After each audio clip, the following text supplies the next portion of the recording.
السلام علیکم ورحمۃ اللہ وبرکاتہ۔ عورتوں کے لیے مرد ڈاکٹر سے علاج کرنا کب جائز ہے اور کن شرائط کے ساتھ جائز ہے، تو اس بارے میں فقہائے کرام تفصیل بیان کرتے ہیں کہ مرد ڈاکٹر کے لیے بلا ضرورت نامحرم عورت کے علاج کے لیے معائنہ کرنا درست نہیں، بلکہ یہ کام کسی لیڈی ڈاکٹر کے سپرد کرنا ضروری ہے، اور حتی المقدور مرد ڈاکٹر کو نامحرم عورت کا معائنہ کرنے سے پرہیز کرنا ضروری ہے۔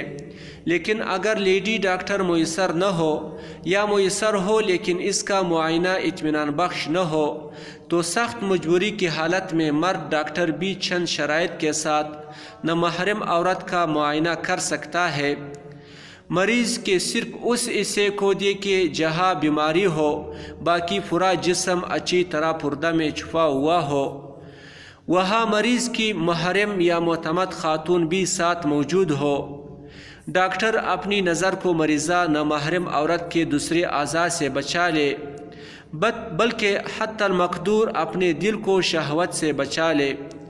لیکن اگر کوئی ایسی صورت ہو کہ مرد اور عورت دونوں معالج مل سکتے ہو، تو عورت کا معالج بنانا واجب ہے، مرد سے علاج جائز نہیں۔ اگر مسلمہ و غیر مسلمہ دونوں ممکن ہو تو مسلمہ کو معالج بنانا واجب ہے، اور اگر غیر مسلمہ اور مرد دونوں ممکن ہو تو غیر مسلمہ کو معالج بنانا واجب ہے۔